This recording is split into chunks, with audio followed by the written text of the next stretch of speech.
Vamos lá, que está na hora. Este é o Marson 154, sobrenome Como Ensinar a Bíblia. Eu vou ensinar você a ensinar a Bíblia. E hoje é o episódio 3 e nós vamos falar, uau!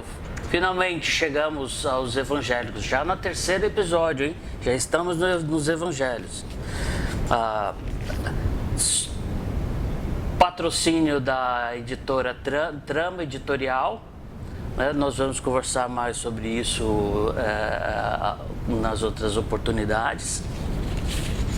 Se você quiser me encontrar fora daqui, você pode me encontrar no Facebook, é Marson Guedes. Você vai ter principalmente coisa escrita lá, textos meus. Você pode ir no meu Instagram se você quiser, que é Marson Guedes, tudo Marson Guedes, sempre fácil. No Instagram eu faço uma coisa diferente, que é fotos e algumas coisas mais poéticas de vez em quando, né? E se você quiser conversar comigo, você pode ir pelo marsonguedes@gmail.com, ok? De qualquer maneira, essas informações estão no meu Facebook e tudo, ok? Então isso é a introdução de hoje, e hoje é assim, aquele menu que todo mundo estava querendo, né? Que todo mundo costuma fazer, que os cristãos adoram, que é falar sobre os evangelhos, porque no fim das contas só o evangelho conta, né? A gente não sabe por que tem os outros livros na Bíblia, né? Podia ser só os evangelhos, você não acha? Não, não é assim não. A coisa é um pouquinho mais complexa do que isso, mas de qualquer forma os evangelhos, mesmo quem lê os evangelhos ou presta atenção nos evangelhos e não liga muito pro resto, tem seu motivo. Há um motivo, porque é nos evangelhos que a gente encontra Jesus, porque a história dos evangelhos é a história de Jesus, não é? Então a gente chega no momento em que a gente quer ver o mestre, que a gente quer entender o que ele falou, que a gente quer seguir para poder seguir, para poder aplicar e viver de maneira que o agrade, né? Então livros como Romanos, como Colossenses, 1ª e 2ª Pedro, João, 1 João, 2 João, eles são livros que, claro, falam de Cristo, mas eles falam dentro de uma determinada situação, né? Os evangelhos são 4 livros que só falam de Jesus, né? Então esse é o nosso gosto como cristãos, e hoje a gente vai tirar algumas dúvidas, e eu vou sugerir algumas maneiras de você enquadrar o seu pensamento a respeito dos evangelhos, para você poder ter ter condições de pensar de uma maneira interessante e rica e correta, por que não dizer, né? Os evangelhos, ok? Antes de falar sobre os evangelhos, eu queria dizer para você o seguinte, que se você percebeu, e você vai ver isso hoje também, eu não estou exatamente cumprindo o que eu prometi, que é como ensinar a Bíblia, porque eu não vim aqui, eu ainda não cheguei no ponto em que eu posso falar para você, olha, você ensina a Bíblia assim, assim, assim, assado. Eu vou descer a um ponto, a um nível em que eu vou te dar as passagens, a argumentação e tal. O que nós estamos fazendo agora é um reconhecimento de campo. Nós estamos fazendo assim, olha, a gente pegou um helicóptero, sabe? E a gente vai fazer um sobrevoo sobre a nossa cidade. Falando assim, olha, aqui tá tal bairro, ali tá tal bairro, esses aqui conversam, esse aqui gosta desse, esse aqui briga com esse, tem um riozinho no meio. A gente ainda tá fazendo isso porque eu preciso fazer isso antes de poder descer ao nível mais direto de sala de aula mesmo, né? Então, assim, eu tenho certeza que você é capaz de pegar o que eu estou ensinando, o que eu ensinei até agora, que foram 2 episódios, esse é o terceiro, e fazer uma boa aula. Tenho certeza que você pode fazer isso, mas nós vamos chegar a uma situação em que eu vou descer mais específica ainda em cada lição, pensando em sala de aula.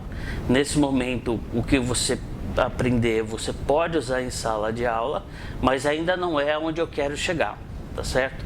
Mas por que não é onde eu quero chegar? Porque a gente precisa dar essa volta. A gente precisa dar esse sobrevoo na Bíblia como um todo. Então, o que você pode esperar daqui para frente? Nós já fizemos o Pentateuco do Antigo Testamento. Do Pentateuco na Bíblia hebraica tá faltando os livros históricos. Que é importantíssimo para você entender a história da salvação, a história da redenção, os livros de sabedoria, que é Salmo, Eclesiastes, e claro, Provérbios, né? E aí os profetas. Então a gente tem mais 3 aulas de sobrevoo da Bíblia hebraica, para a gente fechar a fatura, e mais umas duas aulas sobre as cartas de Paulo e o restante das cartas de Paulo, ok? Com isso, a gente faz uma coisa muito legal, muito enriquecedora, entendeu? Porque a gente põe uma grama para você deitar. Você não vai deitar em cima do cascalho, você não vai deitar em cima da terra. A gente vai pôr uma grama para quando você deitar, você saber o que você está fazendo, porque você já tem uma cultura prévia. Quer dizer, você já vem para cá com uma cultura prévia, mas tem uma cultura prévia da maneira como eu a exponho aqui no Março 154.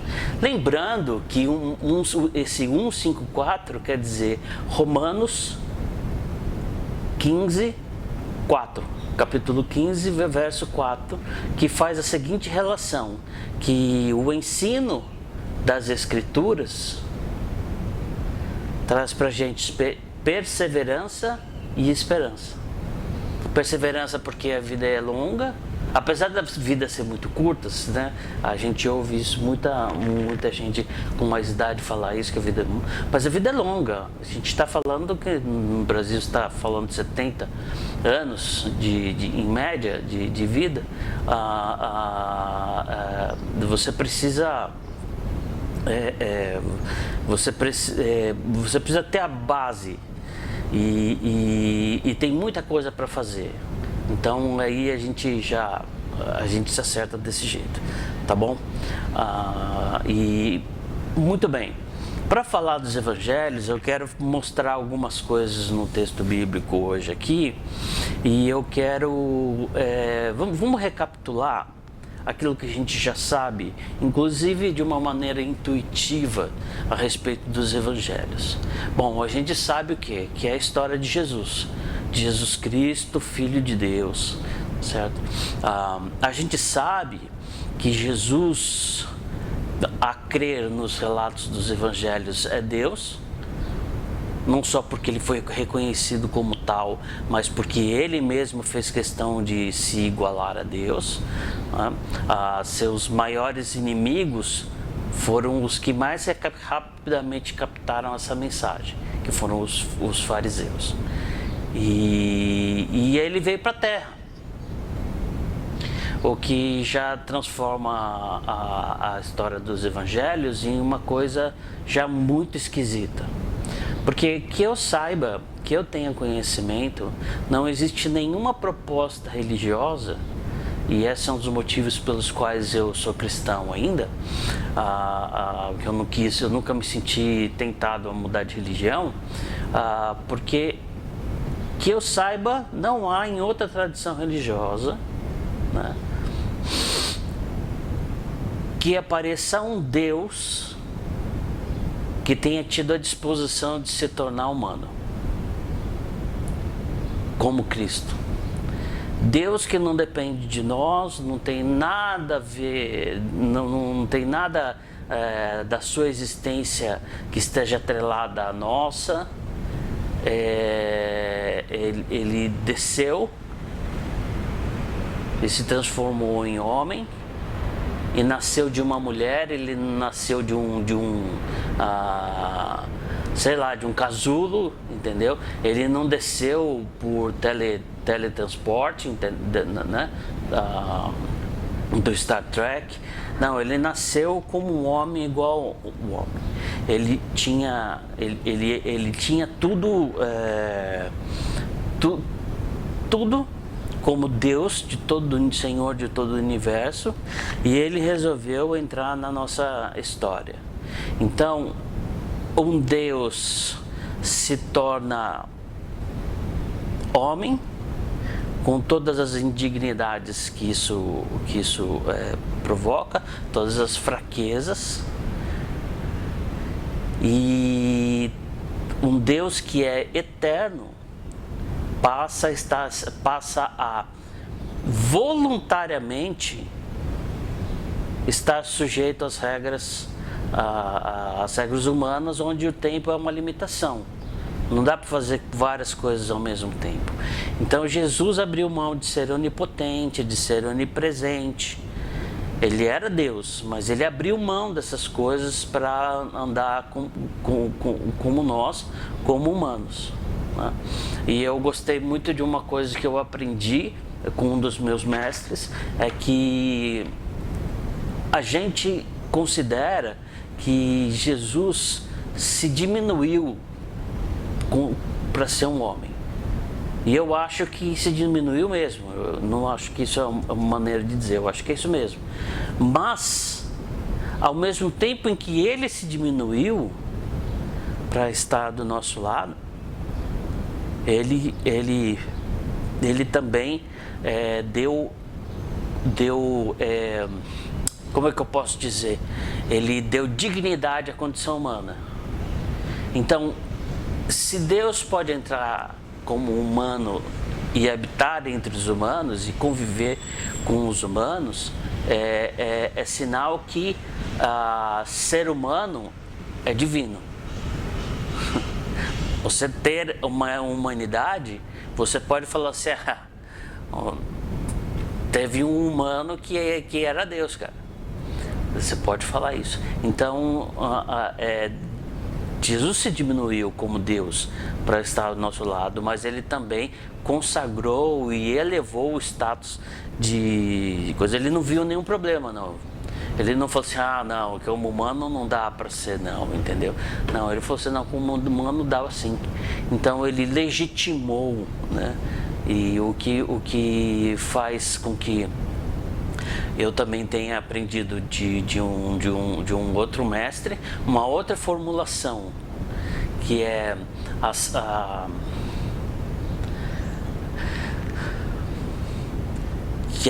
o segredo da transcendência está na imanência. O que a pessoa quis dizer quando fez essa formulação? Quer dizer que o nosso desejo por algo mais profundo, por algo de significado, por um amor, por uma aceitação, ela depende de uma coisa imanente, que é uma coisa que foi real no nosso mundo, que foi Jesus. Foi Jesus entrando na nossa história que permite que a gente seja transcendente, que permite a sua oração. Não é? Não é bonito isso, né? O segredo da transcendência está na imanência, que é do Deus pé no chão. E é interessante depois você ler lá com calma Filipenses 2, diz de Jesus, né? Porque ele, sendo homem, não teve como usurpação, ou não teve, ele não brigou pelo direito de continuar sendo Deus, ele sendo Deus, não brigou pelo direito de continuar sendo Deus, mas assumiu a forma de servo e não sei o que, Aí então ele foi glorificado e foi exaltado. Então, Filipenses 2 faz essa volta toda de que Jesus estava aqui em cima e se diminuiu a servo, o servo humano, e depois exatamente o fato dele ter feito isso que o glorifica de volta, né? E isso é tudo muito bonito demais, de uma grandeza muito grande, né? Tem uma estética que não é visual, mas até uma estética maravilhosa. E se você está... Bom, quando você está falando dos evangelhos, você vai ter a narração de que tipo? De onde Jesus veio e como ele começou a fazer as coisas. E a distribuição dos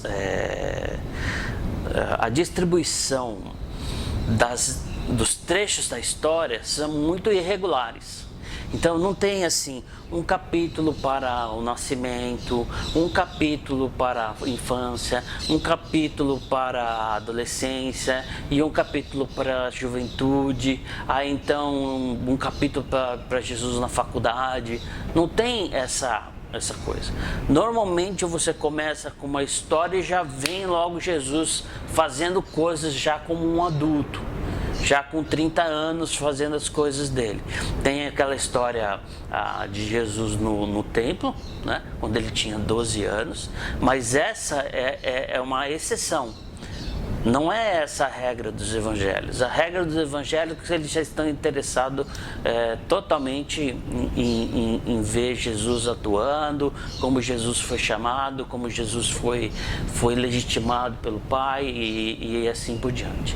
E da mesma maneira em que vai direto para ele já adulto, também fala com muito mais, de uma maneira muito assimétrica, a respeito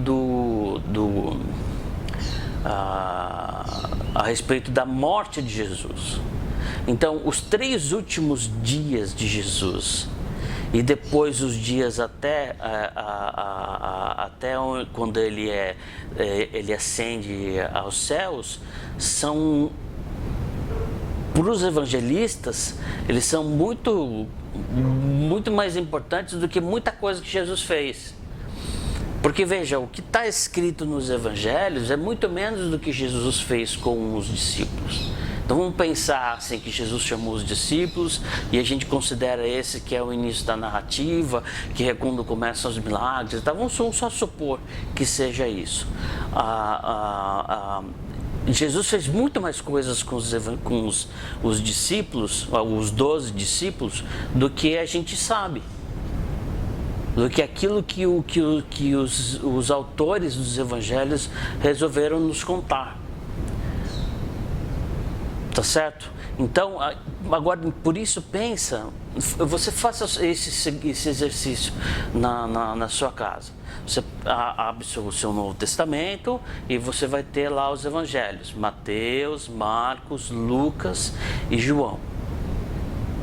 Aí você vai pegar e folhear. Você deve ter uma daquelas bíblias que tem uns subtítulos, né? Assim, Jesus prediz sua morte, né? Assim, Jesus cura um cego e tal. Você vai olhar até a hora em que Jesus está fora de Jerusalém e o relato começa a dizer que Jesus começa a ter uma ansiedade, uma gana de voltar para Jerusalém, mas já sabendo que eles seriam os seus últimos dias. Então, aqueles 3 dias em que Jesus chega em Jerusalém na Páscoa, eles serão dias em que os autores dos evangelhos vão dedicar muitos capítulos para descrever. Não é interessante isso como interesse? Assim, pega os 3 anos de Jesus com os discípulos. Você tem lá bastante relato, tem bastante coisa que eles fizeram juntos. Mas quando Jesus resolve voltar para Jerusalém, naquele naquele dia, depois de 3 anos de ministério, para chegar na Páscoa em Jerusalém, porque ele sabia que seriam os seus últimos dias e que ele enfrentaria a morte de cruz, esses são os evangelistas dão muito destaque para isso. Então você vai pegar, por exemplo, Mateus e vai dar uma fuçada e falar assim, não, aqui Jesus está voltando para Jerusalém, Jesus não sei o que, tal. Por exemplo, em João, você sabe exatamente quando é esse momento, quando ele lava, João 13, se não me engano, quando ele lava os pés dos discípulos, porque fala assim, Jesus estava querendo voltar, Jesus queria voltar para Jerusalém, Jesus queria voltar para Jerusalém, Jesus tem um senso de urgência de voltar para Jerusalém naquele momento, né, que é o momento definidor, né, para a nossa fé e daquilo que Jesus passou. Aí você acha esse ponto em Mateus, vê quantos capítulos tem até a sua ascensão, ou até o que for. Tá bom, aí você anota. Quantos capítulos tem? Quantos capítulos são devotados para a cruz? Depois da cruz? Então você faz uma porcentagem. E aí você vai ver que se você fizer isso em Mateus, menos em Marcos, porque Marcos é extremamente sucinto, né? Mas faça também em Marcos, que você vai ver. E em Lucas, especialmente em João, você vai perceber que os evangelhos, eles tratam desses 3 dias com uma lente de aumento que é assimétrico. Ele dá muita importância para tudo que escreveu até aqui, mas quando chega naqueles últimos 3 dias, a lente de aumento que eles usam é maior, porque eles prestam mais atenção nisso. E isso por si só já é uma lição, não é? Eu queria chamar a sua atenção para outras coisas que também fazem parte do contexto. Tudo isso que eu estou falando é contexto, ok? Eu quero mostrar depois algumas coisas aqui, mas isso que eu estou falando é contexto.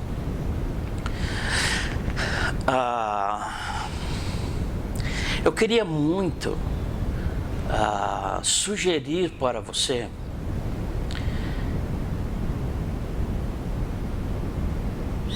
que você deixasse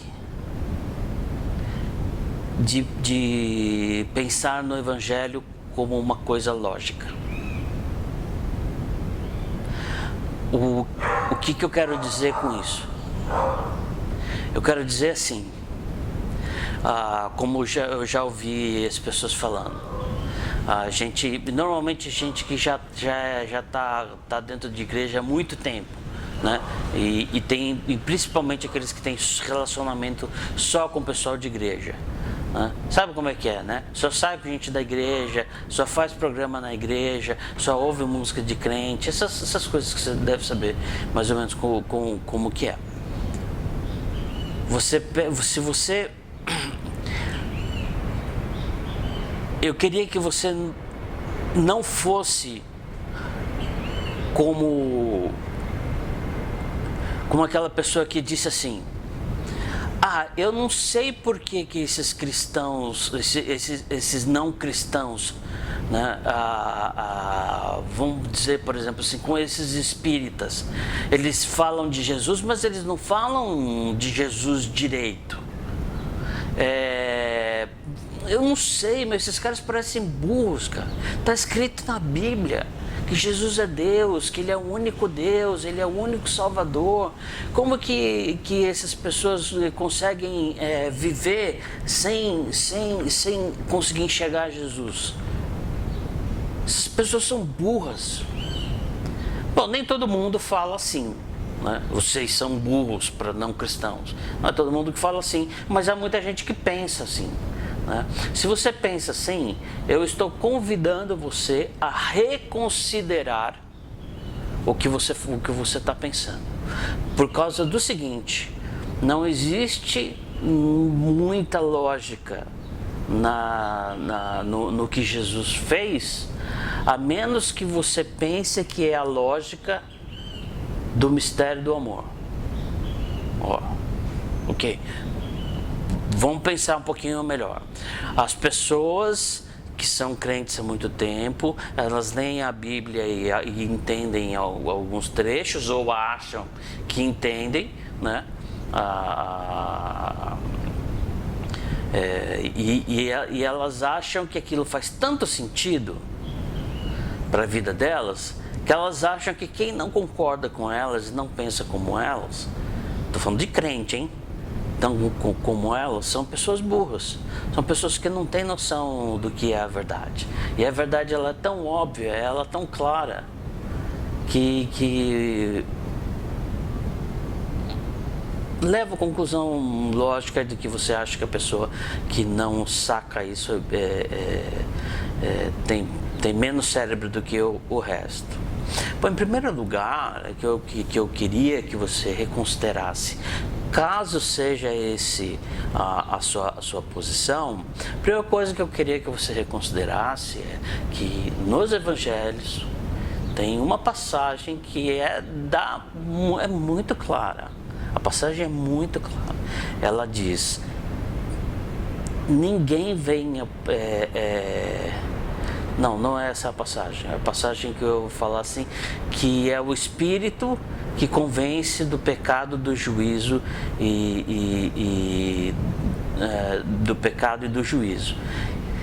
Significa que se um dia você olhou para Jesus e enxergou em Jesus um Deus e um Salvador e o Senhor da sua vida, esta revelação ela vem pelo Espírito e não pela carne. Quer dizer, não é você que não sacou que Jesus era tudo isso. Não faça isso. Volta lá para quando você se converteu e para pensar como você pensava. E o quanto que a ideia de que Jesus é o Senhor e Salvador e que você vai agora ser um seguidor dele era estranha para você. Eu vivi, como eu falei já para vocês, que sou ratão de igreja. Eu vivi a vida inteira dentro de igreja, trabalhando muito, trabalhando nos bastidores. E eu sei que em algum momento, lá nos meus 14 anos, eu me converti, mas eu não sei exatamente como. Mas eu sei que tenha sido como for, quando eu chamei Jesus de Senhor, só foi por causa do Espírito, porque quem convence do pecado, da justiça e do juízo, essa era a palavra que estava faltando, é só o Espírito que faz isso. Não é você que faz isso. E não é você que faz isso com os outros, é o Espírito que faz isso. Não é? Então, se você gosta dos evangelhos, você tem que engolir essa.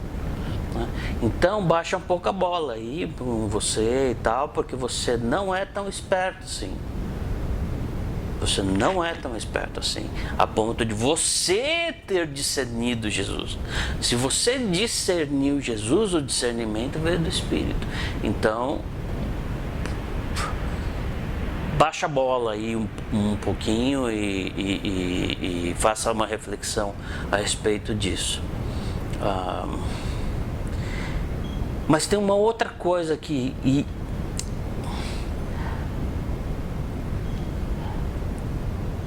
tem uma coisa que eu acho difícil de lidar quando eu estou lidando em sala de aula com crentes, é essa ideia de que a Bíblia e os Evangelhos eles são óbvios porque você se acostumou com a ideia dos Evangelhos. O que me faz pensar que se você acha isso, você não leu o suficiente. Precisa descer um pouco mais para falar. Então, eu quero exemplificar o que eu estou querendo dizer com João 3,16. João 3,16 é o que você faz, né? Porque Deus amou o mundo de tal maneira que deu seu Filho unigênito para que todo aquele que nele crê não pereça, mas tenha a vida eterna. Ok? Esse é o primeiro versículo que a gente aprende, né? Eu lembro como meu pai, sei lá quantos anos eu tinha, meu pai me ensinou, me ajudou a decorar, né? E veja que eu estou citando Almeida, né?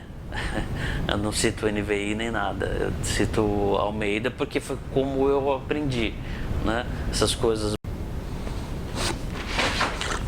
Vamos continuar.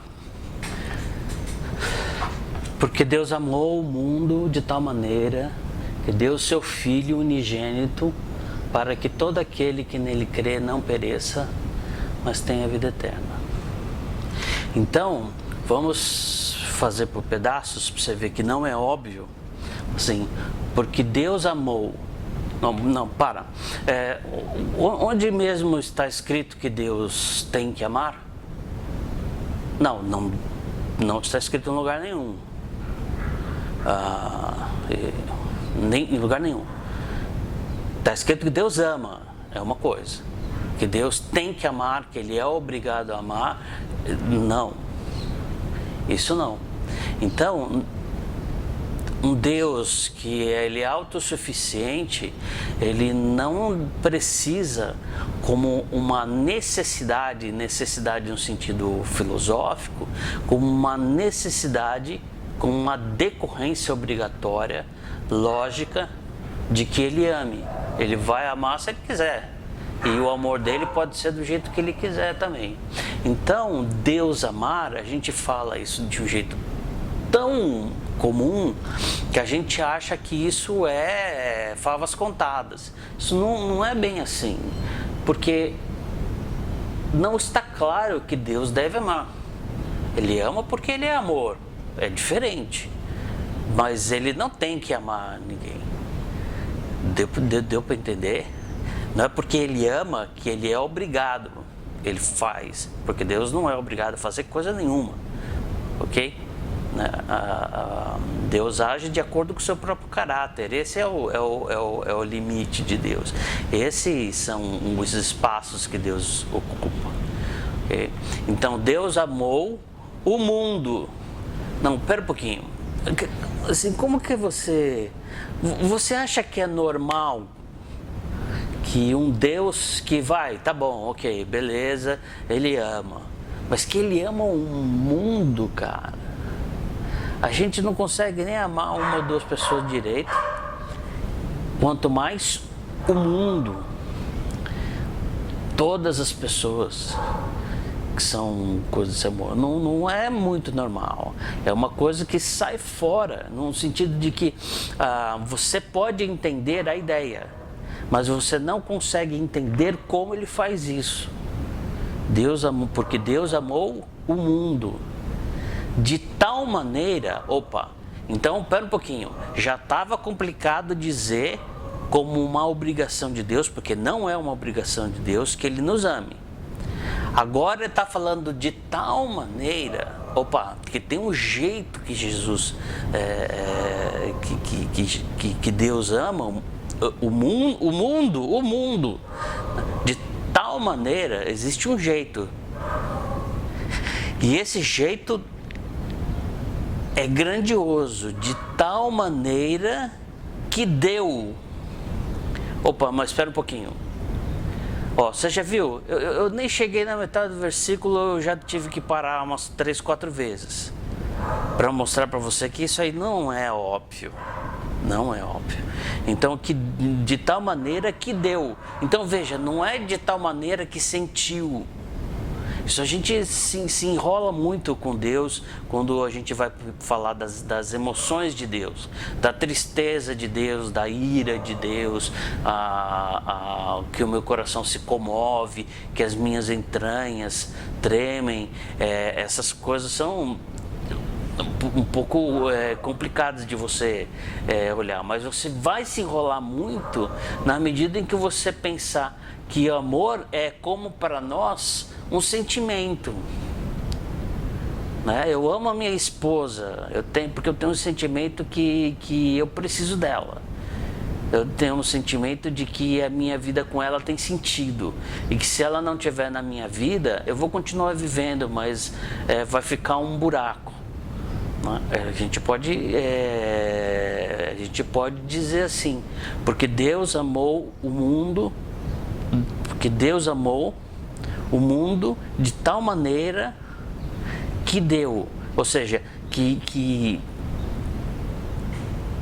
não que ele sentiu, não está escrito no texto que ele sentiu uma coisa pela humanidade, não, o que não impede que ele tenha sentido, mas o amor de Deus está muito ligado ao que ele faz por aqueles que são o objeto do seu amor, ou seja, nós.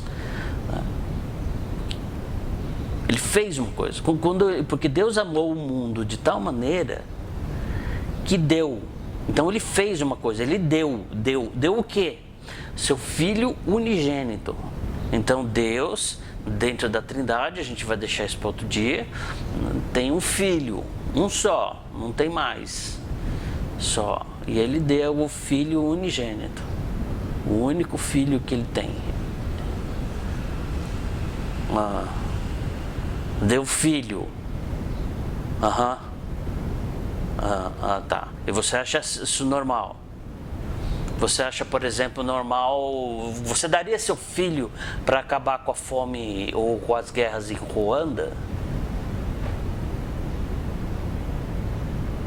Ruanda é bem menor que o mundo. Deu para perceber? Não é assim tão simples, porque Deus amou o mundo de tal maneira que deu seu Filho unigênito para que todo aquele que nele crê, ou seja, tem que ter uma relação de cada um dessas pessoas que formam o mundo que Deus amou de tal maneira, tem que ter um relacionamento, tem que ter algum jeito assim, para que todo aquele que nele crê não pereça. Bom, então tem um lance da confiança, da fé, para que ele não pereça. Então, pera um pouquinho. E assim, a gente tá tudo arriscado de morrer? Para que não pereça, horas. Mas tem a vida eterna. Deu para entender? Isso é João 3,16, que é considerado, tratado por nós como um dos versículos mais óbvios do mundo, mais fáceis de explicar. E eu olho para esse versículo e quanto mais eu penso nele, mais eu acho que não tem nada de óbvio nessa história. Nada de óbvio. Porque quando a gente começa a achar que a Bíblia é óbvia e que você entendeu,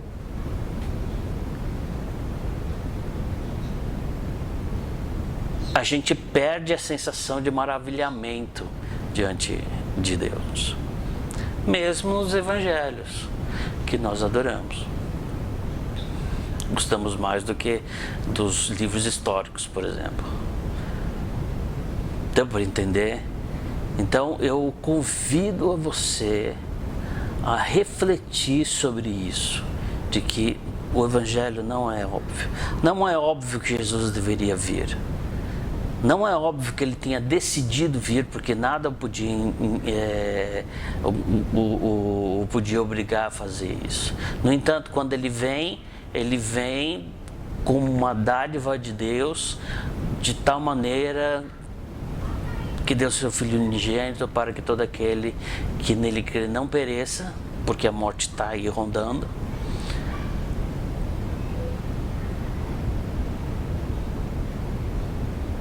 e tenham a vida eterna.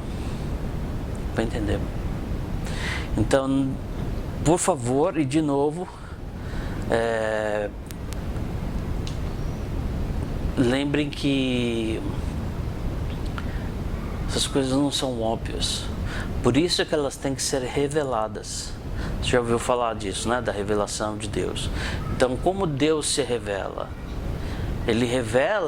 Deus revela para nós aquilo que nós não somos capazes de entender sozinhos.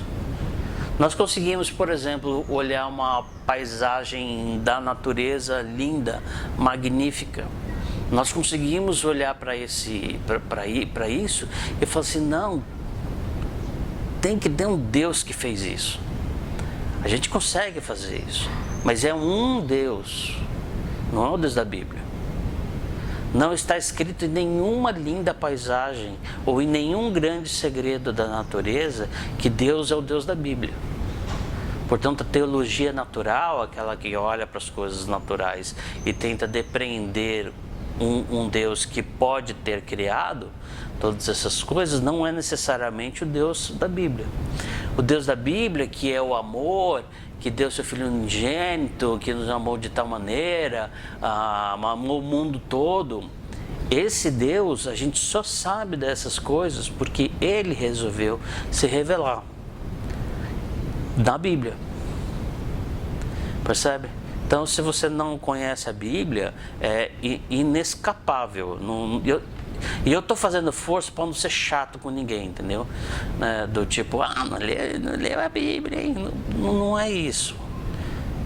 Mas não tem como você chegar a essas conclusões se você não gastar um tempo lendo. Então, eu queria que você pensasse, muito pelo contrário, minha ideia com você é muito up, muito pra cima. Fala assim, vamos junto, cara, que eu vou mostrar uns negócios pra você muito doidos, cara, muito legais, e que são os motivos pelos quais eu ainda, pelos quais eu sou cristão, ok? E então, com isso dito, eu quero falar umas coisas com você. Falando primeiro com você a respeito de Mateus. Mateus é um livro que vem de cara dizendo uma genealogia. Genealogia na Bíblia é duro de ler, né? Eu sei, eu também acho, né? Eu vou ler um pedacinho de Mateus. A genealogia de Jesus. Registro da genealogia de Jesus Cristo, filho de Davi, filho de Abraão. Quem é que Mateus cita? Fala Davi, que é o grande rei, e Abraão, que é o grande patriarca. Você já viu onde que vai, né? Aí ele falou assim, Abraão gerou Isaac, Isaac gerou Jacó, e assim vai. Eu vou pular essa parte e tal. Até que chega assim, e Jacó, que não é o Jacó de Israel, é um outro Jacó, já mais perto de Jesus. E Jacó gerou José, marido da Maria. Olha, cara, deixa eu falar uma coisa pra você. Muita gente fala que a Bíblia é patriarcal e que ela é machista, e há trechos que sugerem isso mesmo. Mas há trechos maravilhosos como esse. Você, José? Qual José, cara? O filho do Jacó. Qual José? Você é o filho da Maria, cara. Ali, não lembro daqui, 2 esquinas aqui que trabalha lá na marcenaria. O marido da Maria. É a Maria que dá moral pro José, que é o pai de Deus. Jacó gerou José, marido de Maria, da qual nasceu Jesus, que é chamado o Cristo. O Cristo é um título. Cristo é um título. Jesus é um nome, mas Cristo é um título. Título que quer dizer ungido. Jesus ungido. Josué é da mesma raiz da Josué. Então, você tem em Mateus uma cara de que já começa com uma genealogia. E a genealogia e a maneira como Mateus escreve sugere que ele tinha os judeus como objeto da sua escrita. Ele escreveu para os judeus. Existem maneiras diferentes de você escrever. Você escreve um livro para criança, é diferente de você escrever um livro para para pessoas mais velhas, em livro de faculdade, entendeu? Claro, é diferente, né? Porque é diferente. Você usa técnicas diferentes. E o fato dele começar com uma genealogia, porque as genealogias são muito importantes, porque você precisa saber de qual tribo que você é e tal.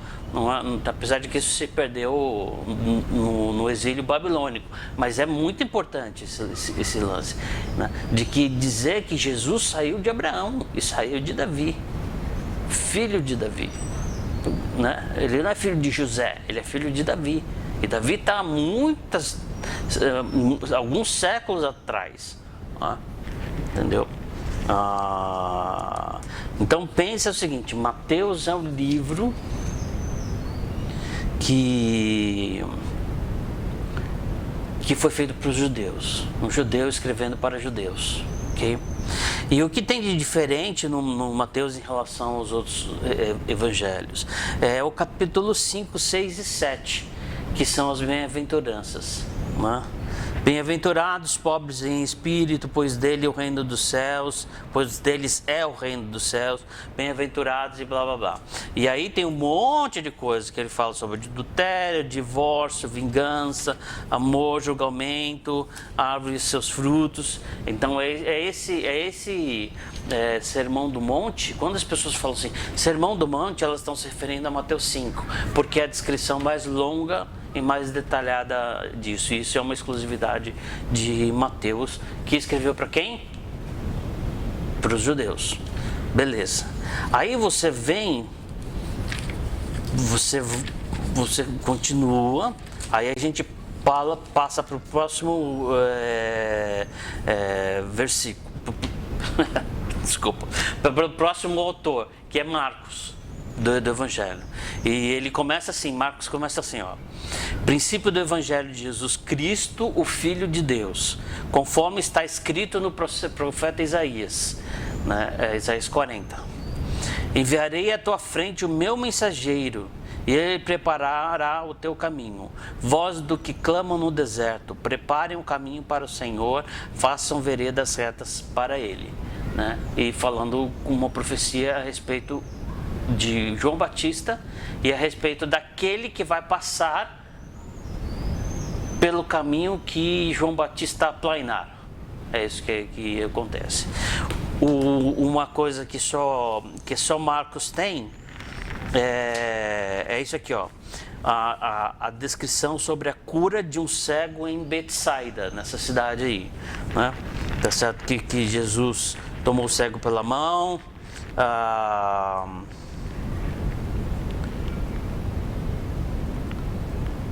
depois de cuspir nos olhos do homem e fazer aquela gosminha e passou tal. Tem então essa história é uma exclusividade de Marcos, tá certo? Marcos é assim, ó, ele fala rapidamente o que ele tem que falar, de uma maneira concisa, mas sem ser débil, mas de uma maneira concisa, sem ser displicente, certo? E esse tipo de leitura, ele era muito adequado para os romanos. Então Marcos é um cara que fala para os romanos.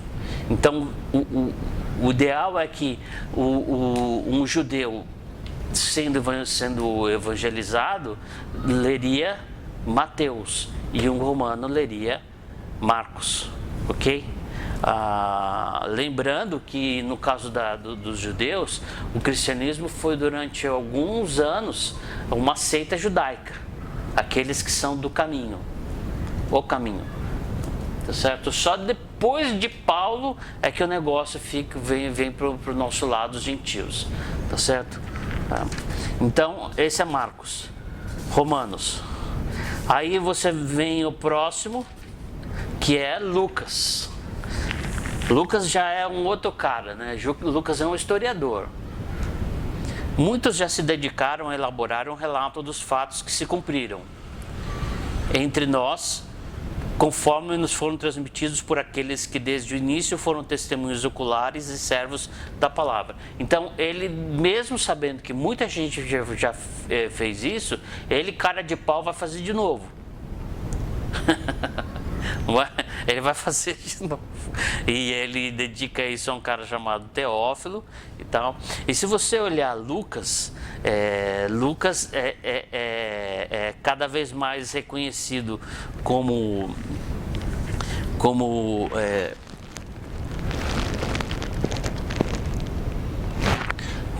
um historiador da mais alta qualidade.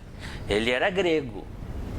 Então, assim, imagina aquele cara que fez filosofia, que fez história, que fez letras, que fala 3 ou 4 idiomas.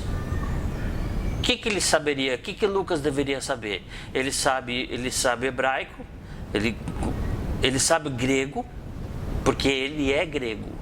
Ele não é judeu. Marcos é judeu, Mateus é judeu, mas Lucas é grego. E ele tem uma mentalidade grega. Então ele sabe grego, ele certamente sabe aramaico e provavelmente sabe hebraico. Então ele consegue transitar em todas essas esferas, da filosofia até o Antigo Testamento, e grego e aramaico, certamente ele falava. Então Lucas é um cabeção, cara. É um daqueles caras que sabe tudo. O único cara assim que é descrito em Atos como um cara assim que sabe tanto quanto o Lucas é Apolo, que era um grande debatedor. Mas Lucas é o grande cara, né? E eu gostaria que você lembrasse o seguinte: quem são os caras mais cabeções do Novo Testamento, que escreveram o Novo Testamento? É Paulo e Lucas. Paulo e Lucas representam 70% do Novo Testamento. Então a ideia de você não ter formação, de você ser uma pessoa humilde, de não ir na faculdade, de não ter você não tem nada de cristão. Porque os caras mais feras escreveram 70% do Novo Testamento. E a passagem que tem em Lucas e não tem em outros livros é aquela passagem no caminho de Emaús. Jesus já morreu, Jesus já ressuscitou e de vez em quando ele aparece aqui e ali para algumas pessoas e para alguns grupos. E Emaús era perto de Jerusalém, tem 2 caras andando para lá, ele se junta com os caras e ele começa a explicar as escrituras, que é o Antigo Testamento, que é a Bíblia hebraica. Então depois ele se revela, né? Ele se revela e desaparece. Ele se mostra como Jesus e depois ele desaparece. Isso é uma magiquinha que Jesus fez, né? Então isso é Lucas. E por fim você tem João. Que é considerado o Evangelho universal. Ele não tem exatamente um público. Lucas são os gregos. Desculpa, eu não falei isso, né? Lucas são os gregos. Então vamos comigo. Mateus é um livro voltado para os judeus, escrito pensando nos judeus. Marcos é um livro escrito pensando nos romanos. Lucas é um evangelho escrito pensando nos gregos, tá certo? Naquela região, a cultura helênica, ela era muito disseminada, né? E João é meio que universal, assim. Ele serve para todo mundo e ele tem um jeitão todo esquisito e todo cheio de escândalo. João fala... João que vem com essas histórias da gente beber o sangue e comer a carne de Jesus. Gente, que coisas, que canibalismo. Tanto que algumas pessoas na época da igreja primitiva achavam que eles eram canibais mesmo por causa dessa passagem, né? Então, um pequeno probleminha de gravação, mas a gente vai seguindo com João, que é o último evangelho que a gente vai conversar hoje, né? João tem uma particularidade, que é aquela parte que é quando o que ele tem de único, que só está em João, que é quando João, autor, fala sobre João Batista, quando ele vê Jesus e diz: este é o Cordeiro de Deus que veio tirar o pecado do mundo. Essa é o único dos autores dos evangelhos que usa essa expressão Cordeiro de Deus que veio tirar o pecado do mundo. Então eu gostaria de ler para você uma coisa em João que é extremamente característica de João. João é um texto que é um texto assim esotérico. Você conhece algum esotérico? Ou alguma pessoa assim que tem que tem apego por essa posição? Você indica o livro de João, que eu acho que vai gostar por causa do jeito de fazer. João tem João começa no capítulo 13 a falar sobre a morte, Jesus voltando para Jerusalém para ser sacrificado, né? E vai até o fim, né? Então é uma longa descrição, e aquela passagem que Jesus acaba com aquele comércio na Páscoa, aquele comércio, não na Páscoa, que tinha no templo, também ele põe no capítulo 2. Já no capítulo 2 ele já coloca essa passagem, o que mostra como é legal que a gente pode contar a mesma história de maneiras diferentes, e que as experiências pessoais contam sim, e elas contam e são sagradas. Mas deixa eu falar sobre isso, sobre uma outra coisa, que é João 1. Fala: no princípio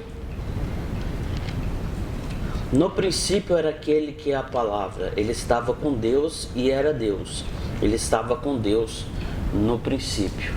Então, no princípio é uma palavra, é uma expressão no grego que é a tradução direta do no princípio criou Deus todos céus e terra. Então, no princípio, ele já está dizendo o seguinte: eu estou falando sobre o princípio das coisas. Eu estou falando no registro da criação do mundo e na criação do homem. É nesse registro que ele fala, porque ele fala no princípio. E todo mundo que na época dele que sabia grego e sabia hebraico, imediatamente sacou o que ele estava querendo dizer. E ele falou assim: olha, pensa na criação. Quando você no princípio criou Deus, céus e a terra. Então é naquele registro que eu estou falando para vocês aqui agora, né? Todas as coisas foram feitas por intermédio dele, sem ele nada do que existe teria sido feito. Nele estava a vida, e esta era a luz dos homens. A luz brilha nas trevas, e as trevas não o derrotaram. Então, essa descrição de que Jesus é a luz e que ele venceu, ele vem com uma definição que João usa. João usa a palavra logos o que normalmente se traduz por palavra ou por verbo. Você vai ter algumas versões da Bíblia que traduzem isso como verbo, porque o verbo se fez carne e tal. A NVI usou a palavra, mas é o logos. E um amigo de filosofia disse para mim que esse logos aqui não tem nada a ver com o logos grego, porque o logos é uma das principais, um dos conceitos muito importantes da filosofia grega. E ele falou que não tem nada a ver, porque o logos da filosofia grega, ele é um logos afastado, apático, não no sentido de que não sente nada, que não deve sentir nada, porque deve ter uma distância objetiva a respeito de um determinado conceito. Não tem nada a ver. Aqui a palavra é uma pessoa, o logos é uma pessoa, né? E de novo a gente vai caindo nesse entendimento que é vital para nós, porque a gente ainda trata a Bíblia como um objeto de estudo científico quase. Mesmo que você não seja cientista, é possível você ter o espírito disso, né? De você ver determinadas contradições onde elas não existem, não é? Mas isso fica para outro dia. Eu só queria chamar a sua atenção, e com isso eu encerro a nossa conversa de hoje, para o versículo 1,14 de João. Aquele que é a palavra tornou-se carne e viveu entre nós, que é a encarnação, que é a imanência. Lembra que a gente falou sobre imanência? Vimos a sua glória, glória como do unigênito do Pai, cheio de graça e de verdade. Eu vou falar para você o que eu aprendi com meus mestres, que a verdade tem que estar junto com a graça, ela não pode estar sozinha, porque a verdade daquilo que Deus fala a nosso respeito, a verdade é uma realidade sombria, tétrica. E ela não que fala sobre o nosso pecado, sobre a nossa condição. Na opinião de Deus, o que nós como raça humana fizemos, que é Gênesis capítulo 3, a queda, aquilo que a gente fez foi tão grave que para não nos matar, Deus matou o próprio Filho. Então, com isso é a medida. Qual foi a solução de Deus? Foi Cristo na cruz. Então essa é a medida da gravidade da nossa condição com o pecado. Então essa é a verdade. Mas a verdade não está sozinha. A verdade vem junto com a graça. Porque a graça diz, não, você não merece mesmo o meu amor, mas você tem o meu amor. Vem aqui, eu acolho você, eu seguro você nas minhas mãos, e Deus põe a mão por cima e você é nosso, e você vai experimentar o que é o meu amor. Você vai ter experiências com o meu espírito que vai testificar com você de que você é mesmo meu filho, e aí você vai me chamar de Abba Pai. E aí, quem nós somos? Nós somos filhos de Deus amados. Essa é a graça. Então existe uma verdade sobre o pecado, mas existe também a graça. E elas se temperam. Porque se você sabe que a verdade é uma verdade sombria a respeito de você e a respeito da raça humana, você anda pianinho, no sentido de que você conhece as suas limitações e conhece seus impulsos maus. Só que em vez de isso fazer você cair no desespero, numa desesperança, numa depressão, numa tristeza profunda, isso vem você tem a graça que fala, não, mas você é meu filho amado, eu fiz tudo por vocês, eu fui restaurar vocês, e uma das coisas mais bonitas é essa, que de glória em glória nós estamos sendo transformados à imagem de Cristo, não é? Então a graça diz que nós estamos sendo transformados à imagem de Cristo. Então isso também. Então a verdade tem que vir temperada pela graça, porque só a verdade ela é dura demais. Por isso que quando você está falando com alguma pessoa que está bem ruim, está bem acabada, você use de graça, não use só de verdade. Fala a verdade. Dê nome às coisas. Mas nunca esqueça de ser gracioso. Assim como Deus foi. Tá certo? Então assim a gente encerra a nossa conversa sobre os evangelhos, ok? E eu quero já dar um spoiler de que a nossa próxima conversa vai ser uma conversa a respeito de depressão. Nós temos aquela combinação de que a gente vai falar sobre um tema do Antigo Testamento, sobre um tema do Novo Testamento e um assunto aberto, né? um tema avulso. Né? E eu acho bom, achei que é bom a gente conversar sobre essa questão da depressão. E aí depois a gente volta e aí a gente vai fazendo esse ciclo. Antigo Testamento, Novo Testamento, tema avulso. A gente vai fazendo isso porque aí fica mais fácil, tá certo? Não fica assim tão chato, tão difícil, tá bom? Então que o Senhor te abençoe e te guarde, que o Senhor faça resplandecer sobre ti o teu rosto e te dê a paz. Amém.